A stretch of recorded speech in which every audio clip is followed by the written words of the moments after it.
자, 이 시간 우리 함께 교독하며 읽은 호세아 7장 8절에서 16절까지의 말씀을 가지고 오늘 설교 제목이 좀 셉니다. 새 대가리 같이 신앙생활하면 안 된다. 새 대가리 같이, 이 새가 아이론, 이 강철, 스틸 그걸 얘기하는 게 아니라 버드 있잖아요.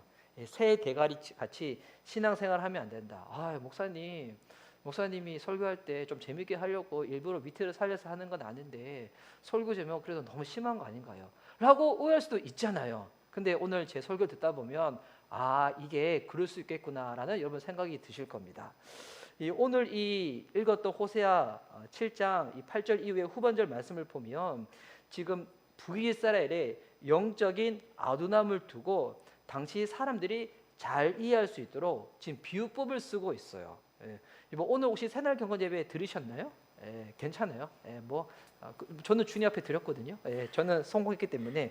근데 이제 오늘 그 새날 경건 예배 그 아침에 본문에도 보면 지금 북이스라엘의 궁중에 있는 사람들이 얼마나 죄를 사랑하는지, 죄를 향한 그들의 뜨거운 마음을 뭐라고 표현했었냐면 달구어진 화덕과 같다고 비유로 했던 거예요.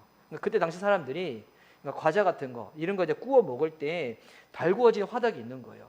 거기 얼마나 이게 뜨겁게 달구어져 있는지 밀가루뿐만이 아니라 무엇이 들어가든지 다 타버리게 만드는, 그만큼 그들이 죄를 사랑하다 보니 그 죄를 사랑함이 사람들한테도 영향력을 끼쳐가지고, 그래서 여러분 이게 영적인 분위기라는 게 너무 중요하거든요. 한 사람이 주님을 뜨겁게 사랑하고 신실하게 나가게 되면 그 사람으로 인해서 도전을 받아서 다른 사람들도 내가 이렇게 신앙생활 게을리하면 안 되겠구나 라고 확 가잖아요. 마치 지금 우리 이제 태희자매님이 성경 막 열심히 읽으니까 서로 분발해주고 막 나가는 것처럼, 우리 찬이 형제 세븐예배 나오니까 남녀교수도 막 나오시는 것처럼, 이런 것처럼 아니신가요? 하여튼 그럴 때 막 사람들이 영적으로 도전을 받아서 막 하거든요. 이 영적인 분위기가 중요한 거예요. 근데 만약 이 북이스라엘처럼 보니까 왕궁 안에 있는 왕족들 신하들이 죄를 사랑하는데 보니까 온갖 겉모술수와 거짓으로 왕한테 엉뚱한 얘기하고 서로 막 이렇게 사기치고 막 살해하고 음모를 하고, 그러다 보니까 이것이 당연하다 싶어가지고 그 짧은 기간 동안에 25년 동안 북이스라엘 왕 6명이 계속 돌아가면서 대부분 정변으로 암살당해서 죽어버리거든요. 그래서 이제 그때 당시 이 북이스라엘의 영적인 상황을 잘 이해할 수 있도록 호세아서에 하나님께서 뭐라고 하시냐면 비유법을 사용하셔가지고 너희들이 죄를 사랑하는 것이 달구어진 화덕과 같다고 이렇게 이야기를 딱 하시는 거예요. 그리고 이어지는 오늘 이 호세아서 이 7장 8절에서 10절 후반부에도 보면 두 가지 비유가 또 나옵니다. 하나는 뭐냐면 뒤집지 않은 전병이라고 말씀하시고, 다른 하나는 뭐냐면 어리석은 비둘기라고 말씀을 하시는 거예요. 여러분, 뒤집지 않는 전병, 여러분 이것을 곰곰이 묵상하다 보면 무엇을 우리가 깨닫게 되는가? 당시에 이 북이스라엘의 어리석음과 죄악을 더욱더 실감나게 우리가 다 깨달을 수가 있는 거예요. 비둘기는 비둘기인데 어떤 비둘기라고요? 어리석은 비둘기라는 거예요. 한강 둔치에서 이렇게 너무 많이 먹어가지고 이게 비둘기인지 닭둘기인지 구분이 안 되는 이게 아니라 여기 나오는 비둘기들은 어리석은 비둘기라는 거예요. 그러니까 그때 당시 사람들이 비둘기를 너무 잘 알고 또한 이 전병을 자주 해먹었던 요리 중에 하나다 보니까 이렇게 딱 이야기를 할 때 그들이 바로 딱 깨닫는 거예요. 우리의 영적인 상태가 이와 같구나. 그래서 지금 이런 비유법은 그토록 지금 이스라엘이 미련하고 어리석다는 것을 설명하고 있는 거거든요. 그래서 우리 8절 말씀부터 보십시오. 에브라임이 여러 민족 가운데 혼합되니 그는 곧 뒤집지 않은 전병이로다. 자, 지금 이 에브라임은 북이스라엘을 지칭하는 다른 표현이에요. 북이스라엘이 여러 개의 지파들로 구성이 되어질 때 가장 큰 지파가 에브라임이었기 때문에 에브라임으로 호칭하는 게 북이스라엘을 말하고 있는 거거든요. 이 북이스라엘이 어떻게 된다는 겁니까? 여러 민족들 가운데 혼합된다는 거예요. 여러분, 이거는 이 두 가지 사항에 대해서 지금 말하고 있는 것인데, 이 북이스라엘이 어느 이방 나라에 의해서 멸망은 당한다고요? 호세아서에서도 계속 나눴었고 지금 다니엘에서도 계속 나눴었는데 혹시 기억나시나요? 북이스라엘은 어느 나라에 망한다고요? 제가 연도까지는 물어보지 않겠습니다. 그 연도는 그래도 기억에 놓으면 괜찮은 연도인데 어느 나라일까요? 아수르한테 멸망당하죠. 예전에 우리 교과서에는 아시리아가 나왔는데 아수르한테 BC 722년경에 딱 멸망을 당하는데 침략을 받아서 그러한데 어떻게 되냐면 이 북이스라엘은 위쪽에 있다 보니까 이 열강들이 나라들을 침략할 때마다 이 다른 나라들을 대하는 정책들이 다 달랐거든요. 다니엘서를 딱 살펴봤을 때 바빌론은 그 식민지를 어떻게 다스렸던가, 그들을 포로로 붙잡아 가지고 교육을 시킨 거예요. 그러니까 예전에 우리나라가 일제 식민지에 있었을 때 식민지 사관이라고 하잖아요.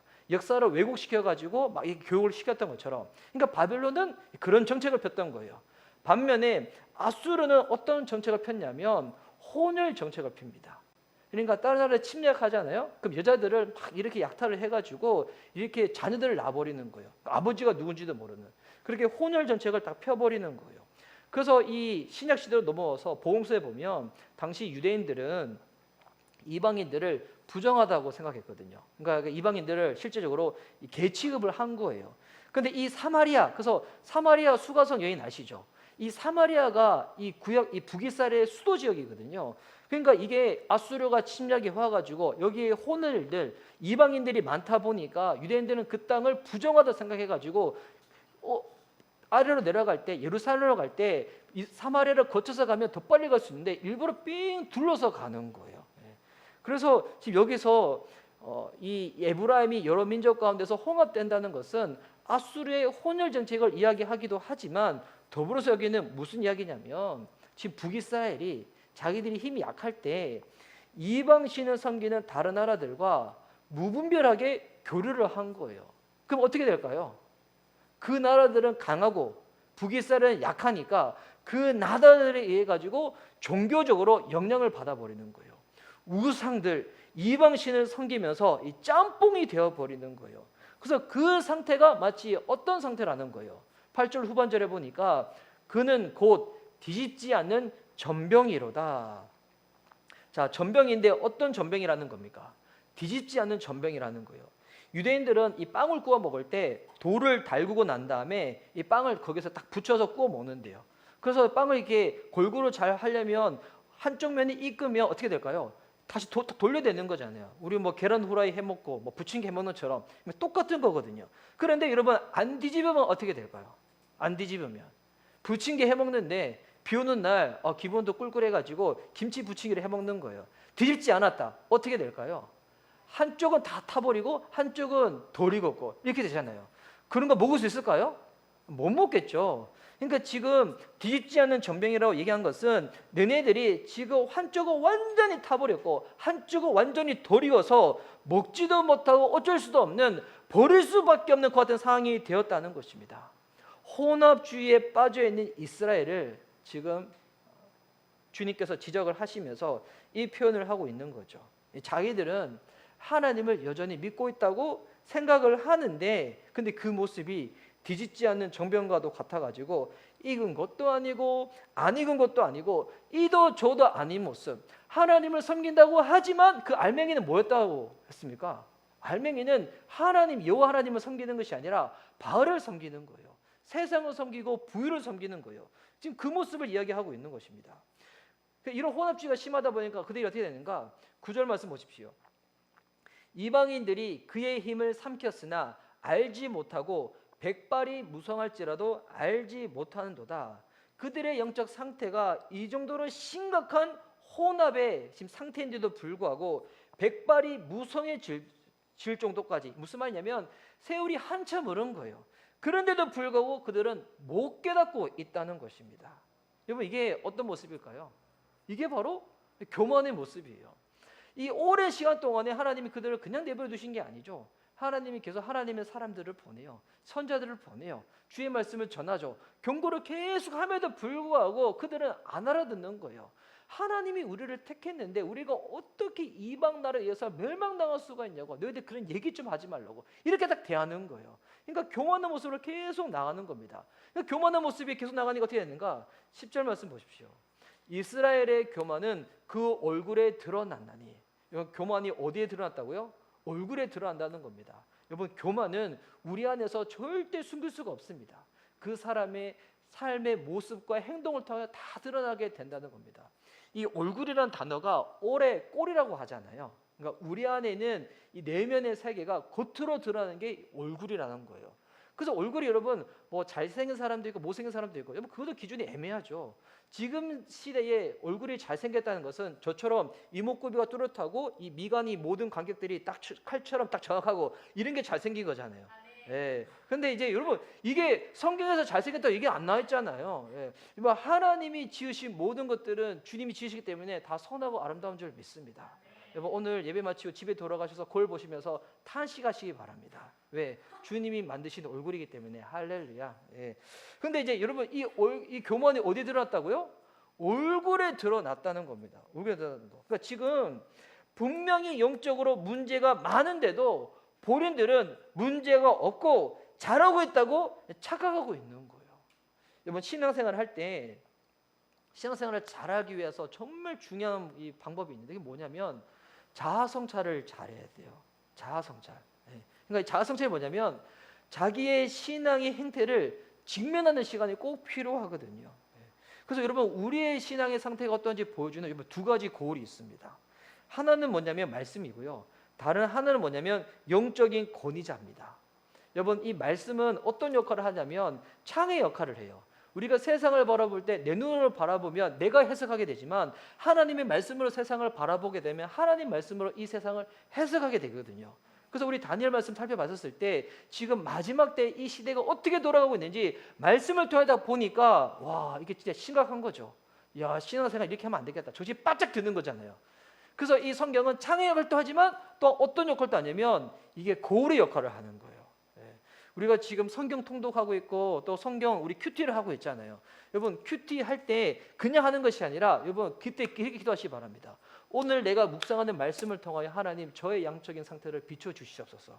그리고 하나님이 무엇을 원하시는지 주님 뜻 가운데 순종하며 나갈 수 있도록 저를 이끌어 주시옵소서. 이 말씀을 딱 보면 나의 영적인 상태가 딱 드러나는 거예요. 그리고 또 하나가 뭐냐면 어떨 때는 이 말씀을 보더라도 잘 깨닫지 못하고 이해가 되지 않을 때가 있잖아요. 여러분 그럴 때는 누구의 도움을 받으면 되겠습니까? 영적인 권위자의 도움을 받으면 됩니다.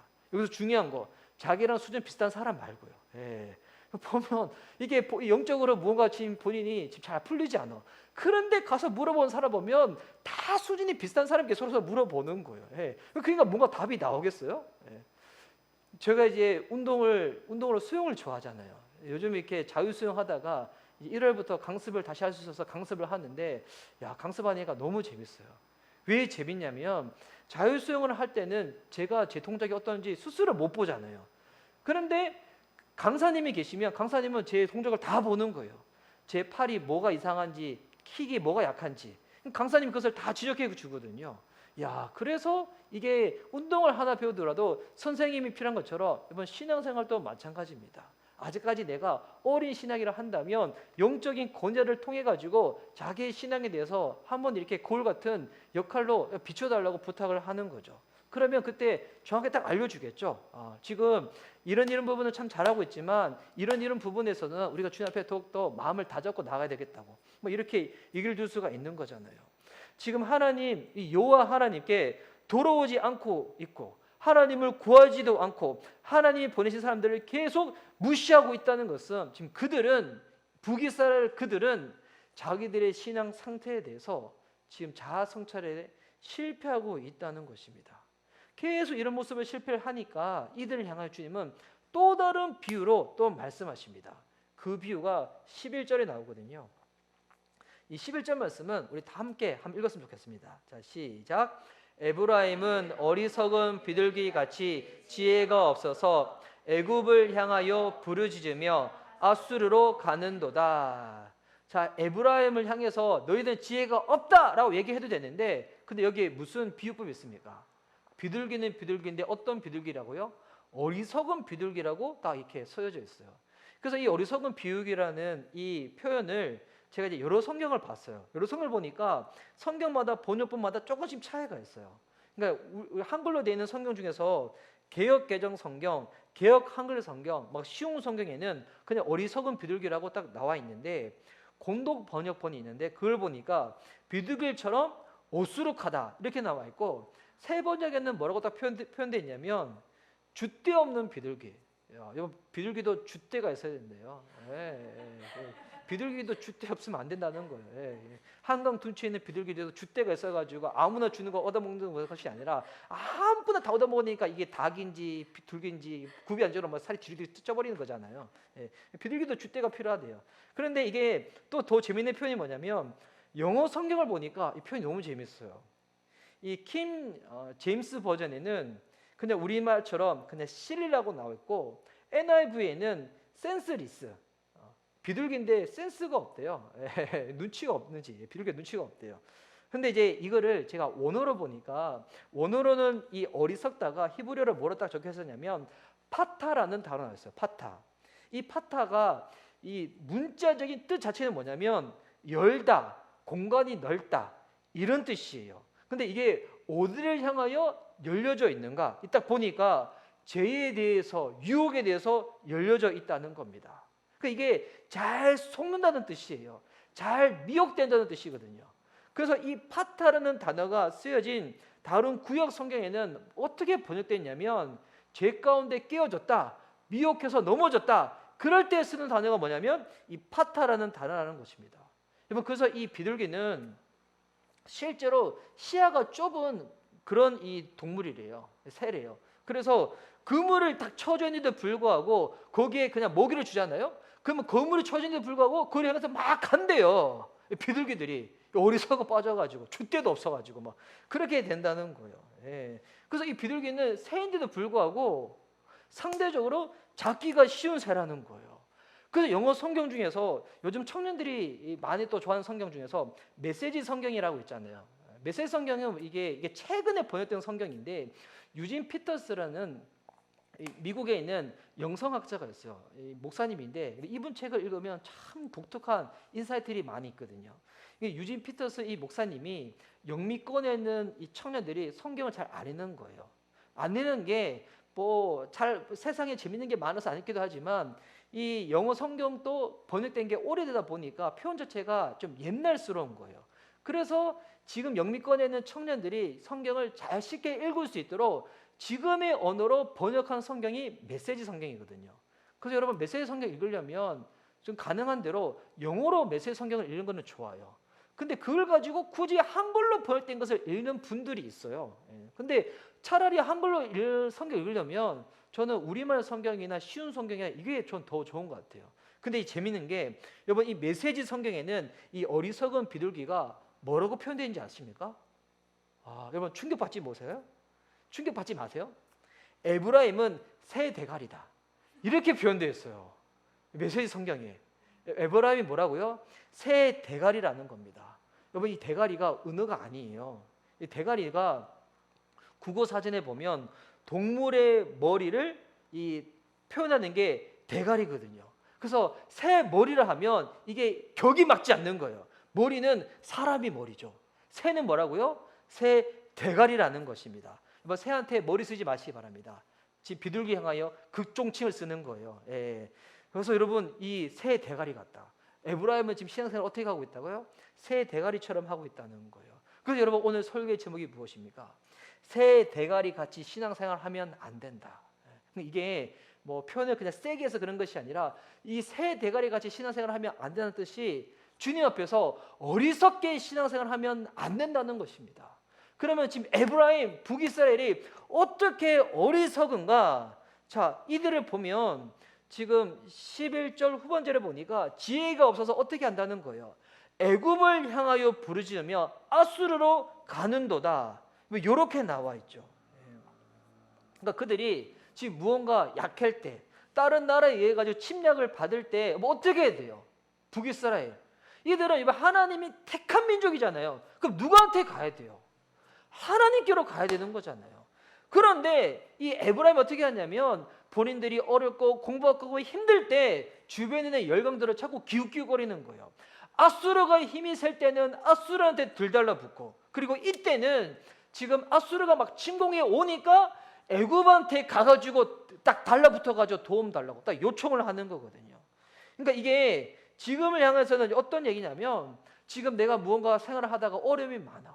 그러면 하나님의 자녀가 어려움이 많다. 여러분 무슨 신호입니까?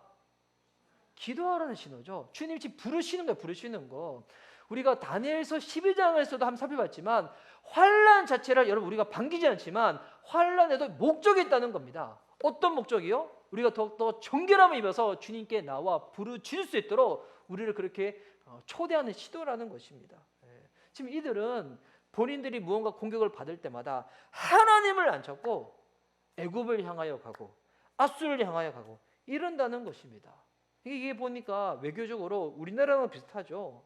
이게 제가 이제 이번 주에 새벽 예배 때 나눴었지만 여러분 우리나라도 이 주님의 복음 가운데서 언젠가 통일이 되어져야 되잖아요. 그리고 여러분 저는 이 민족이 하나님께서 중보하는 민족, 선교하는 민족으로 저는 부르셨다고 믿기 때문에 왜냐하면 민족들마다 하나님이 부르심이 다르고 주님이 주시는 은사가 다르거든요.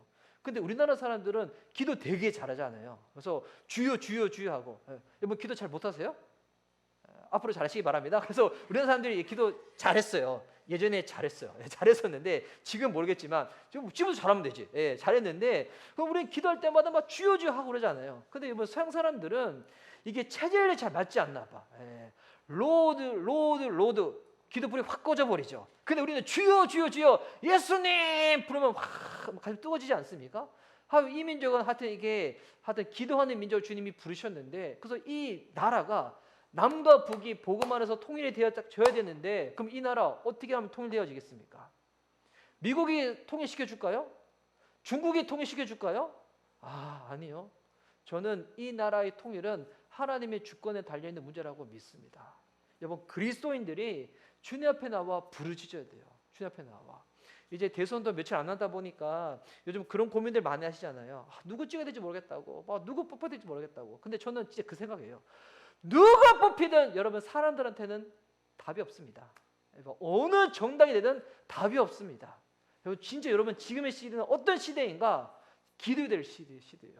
이 나라를 위하여 기도해야 될 시대예요. 저는 이게 정책 다른 건 보지 않고 그 정책만 봤거든요.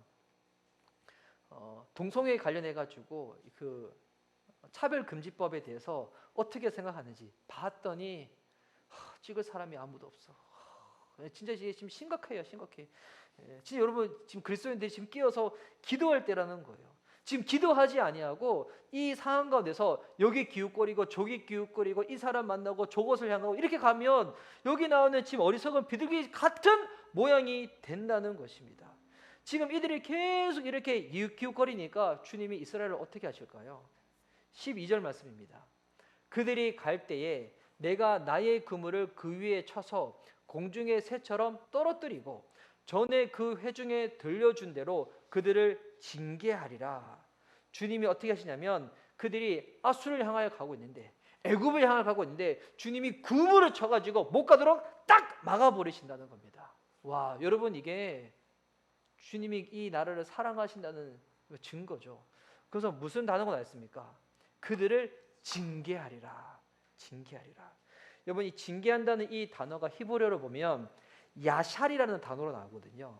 여러분 헬라어로 징계가 혹시 뭔지 기억나시나요? 제가 이제 한번 나온 적이 있었는데 제가 한번 힌트를 드릴까요? 헬라어로 어린이를 여러분 이 단어로 부릅니다. 맞아요. 뭐라고요? 할렐루야. 정답. 오늘 집에 먼저 가도 돼요. 자, 기도 가세요. 자, 여러분 이 파이디온이 헬라어로 어린이라는 단어거든요. 근데 이게 파이디온이 파이디아에서 나온 단어예요. 파이디아가 징계한다는 뜻의 헬라어 단어예요. 저 예배 때 나온 적이 있었거든요. 보람되네. 헬라어 공부 더욱더 열심히 하겠습니다. 할렐루야. 네, 히브리어도 공부 열심히 하겠습니다. 근데 여기서 히브리어 야샬도 여러분 그런 거 똑같은 뜻이에요. 야샬이 징계한다는 이 단어가 우리말로는 징계로 번역됐지만 문자 그대로의 의미는 뭐냐면 영어로 보시면 이렇게 나와 있죠. To discipline 이게 나와 있죠. 그러니까 훈육하고 꾸짖고 훈계한다는 뜻이에요. 그러니까 이게 북이스라엘 미워가지고 너희들 한번 죽어봐라 이 뜻이 아니에요. 그들을 아끼시고 사랑하시기 때문에 징계하시고 훈육하셔서 정신 차릴 수 있도록 주님이 그렇게 만들어 주시겠다는 것입니다. 여러분 우리가 무언가 일을 하려고 하는데 잘 풀리지 않아. 딱 자꾸 막는 느낌이 있다. 그럼 여러분 그때는 주님께 기도하시기 바랍니다. 이게 진짜 하나님이 막으시는 건 아닐까? 뭐 하나님은 살아계셔서 이 성경을 통해서 우리에게 말씀하시지만 우리의 일상의 삶을 통해서도 하나님의 자녀들의 삶을 인도하시는 주님이신 줄 믿습니다. 그래서 여러분 우리가 늘 필요한 게 뭐냐면 늘 깨어 있는 거예요. 늘 하나님 생각을 하는 거예요. 이게 하나님 생각으로 하나님 말씀으로 훈련된 만큼 우리가 일상의 삶 가운데서 넘어지지 않고 이 승리할 수가 있는 거거든요. 그래서 주님이 이들을 징계하시는데 그리고 난 다음 13절부터 쭉 말씀이 어떤 마음이냐면 여러분 징계한다는 게 어린아이들을 훈육한다는 그런 뜻이잖아요. 그러니까 지금 하나님이 부모가 되어서 자녀 이스라엘을 향한 이 안타까운 마음들 이들을 타이르는 내용들이 13절부터 쭉 나옵니다. 13절 보십시오. 화 있을진저 이게 뭐냐면 너희들 가운데 이제는 심판이 온다는 겁니다. 화 있을진저 그들이 나를 떠나 그릇 같음이니라 패망할진저 그들이 내게 번자였음이니라 내가 그들을 건져주려 하나 그들이 나를 거슬러 거짓말하고 자 그들이 어긋난 길로 가는 거예요. 잘못된 길로 가는 거예요. 근데 부모 되신 하나님께서 그들이 잘못했음에도 불구하고 그들을 건져주려고 구원의 손길을 베푸시는 거예요. 하는 사람들을 보내시는 거예요. 근데 북이스라엘은 어떻게 됐다는 거예요? 계속 거슬러서 거짓말만 하나님께 하고 있다는 거예요. 제가 어제 밤에 이 말씀 보는데 어렸을 때 제가 엄마한테 거짓말하고 오롯이 갔던 기억이 갑자기 확 떠올랐어요. 제가 분명히 그랬거든요. 오롯이 한번 갔다 왔는데 엄마 들키고 난 다음에 절대 오롯이 가지 않을게요. 라고 난 다음에 또 오롯이 가가지고 들켰던 그 모습이 확 올랐거든요. 와, 이게 마치 그런 거예요. 주다가 엄마한테 요즘 자꾸 얘기를 하는데 안 하겠다고. 그런데 얘기한 순간 뒤돌아서면서 또 하고 있어. 그 모습, 북이스라엘 같은 모습, 어리석은 비둘기 같은 모습. 그래서 이게 지금 북이스라엘이 그런 거예요. 지금 부모 하나님의 말 안 듣고 계속 이번엔 잘할게, 이번엔 잘할게. 보니까 다 거짓말하고 있고 마음을 담지 않고 있고 이런 상태에서 여러분 주님 앞에 나와 예배인 드리는데 그 예배가 어떻겠습니까? 14절 보십시오. 성심으로 나를 부르지 아니하였으며 오직 침상에서 슬피 부르시며 곡식과 새 포도주로 말미암아 모이며 나를 거역하는도다. 이들이 보니까 예배를 안 드리는 것은 아니에요. 예배를 드리기는 드리는데 지금 어떤 예배를 드리고 있다는 거예요. 성심으로 예배드리지 않다는 거예요. 무슨 말인가? 마음을 실어서 하나님께 예배하지 않고 있다는 거예요. 무슨 말이냐면 그냥 겉으로만 대충 때우고 있는 거예요. 예배라는 그 형식, 외형적으로는 그 시간에 참석하고 있지만 그들의 속 내용은 하나님을 향한 관심은 전혀 없고 우상을 숭배하는 것 가운데 마음이 다 뺏겨버리는 거예요. 내가 어떻게 하면 잘 나갈 수 있을까? 내가 어떻게 하면 이것을 이룰 수 있을까? 하나님보다도 하나님을 발판 삼아서 내가 무슨 성공을 이룰 수 있을까? 이 상태에 계속 있다는 거예요. 그런데 주님이 그거 가만히 내버려두지 않으시죠. 주님이 정말 사랑하신다면 그거 막으시고 징계를 하시겠죠. 그러니 그게 딱 막히니까 어떻게 하고 있습니까? 오직 침상에서 슬피 부르짖으며 본인이 원하는 거 풀리지 않는다고 이 집에 쳐들어가서 막 슬피 부르짖고 있다는 거예요.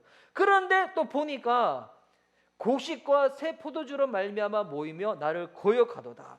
하나님 앞에 나오는데 여러분 그 철저히 나오는 이유가 뭐냐면 곡식과 포도주 때문에 나온다는 겁니다. 먹고 마시고 즐기는 것 때문에 나온다는 거예요. 그래서 이거 보면 저도 이게 예전에 그 새벽 예배를 너무 강조하던 교회에 있다 보니까 그때는 뭐 새벽 예배 안 드리면 제가 신앙생활 안 하는 거로 여겼던 교회에서 제가 신앙생활을 했었거든요.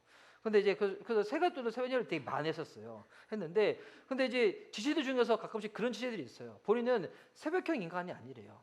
본인은 저녁형 인간이라서 이게 지는 태양을 볼 때마다 정신이 똑바로 차린다는 거예요. 떠오르는 태양을 보면 졸린다는 거예요. 이런 청년들이 있어요. 뭐 음악 작업하는 것도 아닌데 그런 청년들이 있어요. 있는데 그런데 이거 되게 신기한 거 봤어요. 그런 청년들 아침에 한번 나오라 하면 그렇게 못 나는 청년들도 어디 MC 간다, 놀러 간다 하잖아요. 새벽에 제일 빨리 나와요. 와, 능력이 진짜 장난 아니에요. 이게 본인이 저녁형 인간이 아니라 본인이 저녁에 놀기 좋으니까 그렇게 저녁형 인간이 되는 거예요. 진짜 좋아하고 사랑하는 것 가운데 마음에 빼앗겨 보십시오. 그러면 여러분 낮이든 밤이든 상관이 없습니다. 근데 나가게 되는 거예요. 이 사랑에 대한 능력과 열정이잖아요. 근데 이들은 예배 드릴 때는 하나님께 마음 드리지 않는데 노는 것, 먹는 것, 사는 것 이것 가운데는 그 누구보다도 발을 제일 빨리 움직이면서 열심히 했던 자들이라는 것입니다. 이렇게 모이면서 뭐 하는 거예요? 모이는데 오히려 더 나를 거역하는도다. 하나님을 거역하고 있는 거예요. 예배 드리는 게 주님께 영광이 아니라 예배 드리면 드릴수록 하나님께 거역하는 거예요. 왜? 외식적인 예배니까. 그리고 15절 말씀 보십시오. 내가 그들 발을 연습시켜 힘있게 하였으나 그들은 내게 대하여 악을 꾀하는도다. 와, 이게 몸이 약하니까 몸 건강하라고 운동시키는 거예요. 그래서 이게 보니까 체육관도 끊어주고 뭐 선생님도 붙여주고 그리고 막 이렇게 여러 가지 막 운동을 시켜놨더니 그런 다음에 건강이 회복된 거야. 체력이 확 올라왔는데 올라온 체력 가지고 뭐 해야 돼요? 예배하고 기도하고 막 해야 되잖아요. 근데 올라온 체력 가지고 뭐 하는가? 놀러 다니고 자빠졌다는 거예요. 예. 이게 그 말이에요. 내가 그들 팔을 연습시켜 힘있게 하였는데 하나님이 이스라엘을 강하게 부강하게 힘있게 하였는데 주님의 힘을 가지고 뭐 했다는 거예요? 오히려 하나님을 향하여 악을 꾀했다는 것입니다. 건강하라고 등산시켜줬더니 나중에 이 다리 힘이 세져가지고 예배 시간 오기보다도 주일만 되면 늘 산으로 가. 막 이렇게 돼버리는 거죠. 주일 빼먹고 놀러 다니는. 예전에 진짜 실제 그런 청년이 있었거든요. 이 청년이 어느 그 전문직 시험을 앞두고 관세사라는 거였는데 앞두고 이 형제가 기도를 했어요. 어떤 기도를 했냐면 하나님 제가 이게 합격시켜 주시고 또 합격하고 난 다음에 내가 교회 생활 열심히 할 테니까 교회랑 가까웠는데 회사에 취업시켜 주시면 하나님이 하신 걸로 알고 제가 신앙생활 열심히 잘하겠습니다 라고 했는데 실제로 이 청년이 진짜 시험을 한 번에 딱 붙어버린 거예요. 다른 사람들은 잘 붙지도 못하고 여러 번 떨어지는데 그리고 진짜 회사도 교회 가까이 이제 딱 돼버린 거예요. 우와, 진짜 그가 바른 대로 다 이루어졌잖아요. 그럼 그 다음부터 어떻게 돼요? 최소한 이게 양심이 있으면 예배라도 열심히 드려야 되잖아요. 그 다음부터 봤더니 이 직장 들어갔더니 보니까 이 대접이 너무 많은 거야. 술 대접이. 그리고 난 다음에 술 대접 때문에 주말마다 술 마시다가 이 주일날 늘 자빠져 자버리고. 아주 주일날 늦잠 자는 건 어떤 거라고요? 그냥 주무시는 게 아니에요. 자빠져 처자빠 자는 거예요. 자빠져 자버리고. 그런 다음에 나중에 딱 봤더니 술을 너무 많이 먹어가지고 살이 디리디리 쪄버린 거예요. 주님이 그 형제 어떻게 했을까요? 그리고 이제 좋은 직장 얻었잖아요. 그랬더니 이제는 막 자매들이 줄을 쓰는 거야. 막. 그래서 한 주는 이 자매 만나서 소개팅하고 한 주는 저 자매 만나서 소개팅 막 그렇게 해버린 거예요. 근데 주님이 진짜 그 형제 진짜 사랑하시죠. 치시더군요. 치셔가지고 주님 나올 수밖에 없도록 주님이 또한 만드시더군요. 그래서 여러분 지혜가 다른 게 지혜가 아니라고요. 뭐가 지혜라고요? 맞기 전에 깨닫는 게 지혜라고. 근데 대부분은 우리가 참 어리석죠. 맞고 난 다음에 깨닫죠. 그 정도만 해도 그래도 감사해. 그럼 맞고 난 다음에도 뭐 고집 피우는 인간들이 있어. 진짜 이게 다리 어리석은 비둘기처럼. 그래서 비둘기 다리가 부러질 때까지 어리석어가지고. 지금 그런 거예요. 지금 하나님이 강하게 시켜줬더니 오히려 이거 가지고 오히려 딴 거 섬겨버리고. 여러분 이게 우리나라도 마찬가지예요. 저는 우리나라를 하나님께서 부강시켜준 이유가 있다고 믿습니다. 우리는 되게 그렇게 생각하잖아요. 하나님이 우리나라를 경제적으로 부강시켜줘서 선교를 잘할 수 있도록 해주셨다고. 근데 여러분 저는 그걸 반대로 생각해요. 선교사님들이 이만큼 많이 나가다 보니까 그분들을 서포트하고 기도할 수 있도록 주님이 우리나라를 경제적으로 부강시켜주고 기도도 잘하는 민족으로 저는 만들어줬다고 생각하거든요. 그런데 하나님이 이렇게 주의 일 가운데 힘쓰라고 경제적으로 부강시켜줬더니 오히려 이거 가지고 짧은 시간 동안에 가장 심각하게 타락한 민족이 대한민국이잖아요. 기도를 열심히 하는데 기도의 내용들 다 보세요. 주님을 향한 그 마음, 주의 나라를 구하는 것보다도 철저하게 자기 이밖에 없잖아요. 성경에서 그런 부분들을 뭐라고 얘기하고 있습니까? 여러분 그게 교만이거든요. 영적인 간음은 주님이 아니라 엉뚱한 거 보는 것이고 교만한 것은 하나님이 아니라 자기만 바라보는 거. 그러니까 이 말씀 보면 진짜 우리나라를 향해서 주님께서 말씀하시는 것 같아요. 그리고 마지막 16절 말씀. 그들은 돌아오나 높으신 자에게로 돌아오지 아니하니 속이는 활과 같으며 그들의 지도자들은 그 혀의 거친 말로 말미암아 칼에 엎드러지리니 이것이 애굽 땅에서 조롱거리가 되리라. 여러분, 도로는 오는 거예요. 지금 이렇게 만신창이가 돼가지고 징계를 받아서 돌아오는데 이 정도 됐으면 이제는 주님께 가야 되잖아요. 근데 어떻게 하는가? 높으신 자에게로 안 갔다는 거예요. 무슨 말인가? 가장 높으신 하나님께로 돌아오지 않는 거예요. 그러니까 그들의 모습을 뭐라고 표현했냐면 활은 활인데 굽어버려 가지고 활을 쏘지 못하는 활처럼 되어버렸다는 거예요. 그리고 지도자들은 아직까지도 자기 힘 자랑하는데 온갖 신경이 쓰여져 있고, 그러니까 자기 힘 자랑하다 나중에 어떻게 되는 거예요? 자기보다도 더 센 사람들한테 칼에 맞아서 엎드러져 죽어버리는 거죠. 그러니까 세상에 아무리 잘 나가도 나보다 더 잘 나가는 사람이 있고, 그것을 추구해서 계속 나가다 보면 나중에 오히려 그런 것으로 인해 가지고 그 인생이 망해져 버린다는 것입니다. 여러분, 이거 보면 우리가 건강한 거, 번영한 거, 그 자체로 여러분 결코 축복이라고 말할 수가 없어요. 여러분, 그거는 따라오는 그냥 분기실 뿐이에요. 보너스일 뿐이에요. 여러분, 진짜 복은 뭘까요? 가장 높으신 그 하나님께로 나아가는 것이 복인 줄 믿습니다. 근데 만약 이렇게 높으신 하나님을 계속 찾지 아니하고 계속 이 모습처럼 보면 나중에 어떤 결과가 온다는 거예요. 16절 마지막 절 보세요. 이것이 애굽 땅에서 조롱거리가 되리라. 무슨 말이냐면 도움을 받으러 갔던 그 곳에서 하나님도 모르는 그 백성들한테서 조롱거리가 된다는 거예요. 세상에서 멸시받는 사람이 된다는 거예요.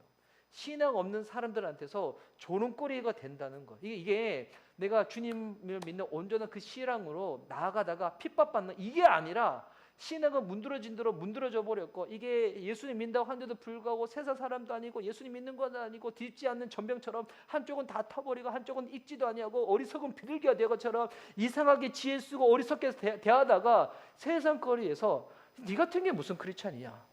너 교회 다니고 있었어? 뭐 이런 이야기 듣는 조롱거리가 되어 버린다는 것입니다. 이게 진짜 안타까운 모습이죠. 안타까운 모습. 뒤집지 않는 전병과도 같은 신앙, 어리석은 비둘기 같은 그와 같은 신앙의 모습. 여러분, 그럼 이럴 때 우리가 어떻게 될까요? 어떠한 신앙을 주님께 나가야 될까요? 이게 주일 예배 때 우리 나눌 말씀인데, 우리가 지금 호세아서를 1장부터 쭉 보다가 지금 중간에 6장 말씀을 나누지를 않았어요. 새날 경건 예배 들으신 분들은 아실 거예요. 큐티를 하고 계신 분은 아실 거예요. 지금 6장 말씀은 아직 예배 때 안 다뤘거든요. 왜 안 다뤘냐면 호세아 6장이 호세아서에서 가장 중심장이에요.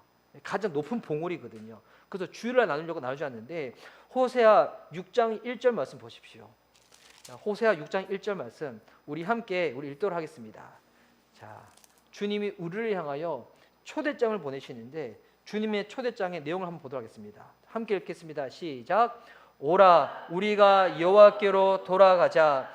여호와께서 우리를 찢으셨으나 도로 낫게 하실 것이요 우리를 치셨으나 사매어 주실 것임이라. 아멘. 주님이 우리에게 답을 주십니다. 답은 주님밖에 없다는 것입니다. 오라, 우리가 여호와께로 돌아가자. 여호와께서 아픈 방법이지만 우리를 사랑하시기 때문에 징계를 하신 거예요. 찢어졌지만 주님께로 돌아가면 도로 낫게 주신다는 것입니다. 주님이 치셨지만 우리를 미워서 치신 것이 아니라 우리를 회복시켜 주시려고 우리를 치셨다는 것입니다. 그분께로 가면 다시금 우리가 회복할 수 있도록 싸매어 주신다는 것입니다. 여러분, 가장 높으신 자에게로 나가는 것 외에는 답이 없다는 것입니다. 답은 주님이십니다. 주님. 이 새날 경건 예배 때 제가 나눴었는데, 여러분, 그래서 그리스도인들에게 있어서 기도와 말씀은 그냥 행위가 아니에요. 저는 그래도 우리 교회 성도님들이 지금 기도도 하시고 큐티도 하시고 지금 성경도 보시는 게 정말 이 순전한 마음으로 대하시는 게 너무 감사한 것 같아요. 근데 나중에 이게 잘못되다 보면 이게 기도와 말씀을 통하여 내가 하나님을 얼마나 알아가고 있는지 이게 중요한 것인데, 그게 아니라 자꾸 외적인 것으로만 되게 과열될 수가 있거든요. 근데 이게 기도와 말씀은 이 외적인 행위가 아니라 이거는 너무나도 영적인 일이에요. 왜냐하면 기도와 말씀을 통하여 주님이 우리의 내면, 영혼을 만지시거든요. 내가 깨닫지도 못했던 내 안에 있는 영적인 병폐에 대해서 주님께서 보여주시고, 이것이 말씀을 통하여서 주님께서 이 말씀이 칼이 되어가지고 메스가 되어서 이걸 도려내시고 싸매어 주시고 회복시켜 주시고 치유해 주시는 것. 여러분, 주님께로 돌아갑시다. 주님께로 돌아간다는 게 여러분 관념적인 것이 아닙니다. 다시금 말씀의 자리, 기도 자리로 나와 내 모든 것들을 주님의 말씀 가운데 거울로 비춰봐가지고 내가 어디가 고장났는지, 어디가 지금 병들어 있는지 발견하고 난 다음에 주님께 간구하는 거죠. 주님, 돌아왔습니다. 낫게 해주십시오. 주님, 싸매어 주십시오. 주님 외에는 답이 없습니다. 다 붙잡는 거죠. 그럴 때 여러분, 뒤집지 않는 전병이 아니라, 어리석은 비둘기가 아니라 주님 허락하시는 지혜로 신앙 가운데 회복되어질 줄 믿습니다. 우리 미션 리바이벌 교회 오늘 또 감사하게도 오늘 또 우리 교회 청년부들이 다 모였네요. 청년부들, 우리 교회 청년부들 다 모이면 너무 인원수가 많아서 이 자리가 부족하고 막 그랬댔는데 언젠가 그날이 오겠죠? 그날이 드디어 오더라도 중요한 거는 여러분 한 분 한 분이 그리스도의 신부고요. 여러분 한 몸 한 몸이 우리 주님의 거룩한 성전입니다. 여러분의 삶 가운데 예배가 회복되어질 때 하나님이 여러분의 삶을 통하여 이 땅 가운데 놀라운 일을 행하실 줄 믿습니다. 우리 주님께로 날마다 돌아갑시다. 우리 날마다 주님 앞에 딱 붙어서 신앙생활 할 수 있는 저와 여러분 될 수 있기를, 우리 미션 리바이벌 교회 될 수 있기를 예수님의 이름으로 축복합니다. 아멘.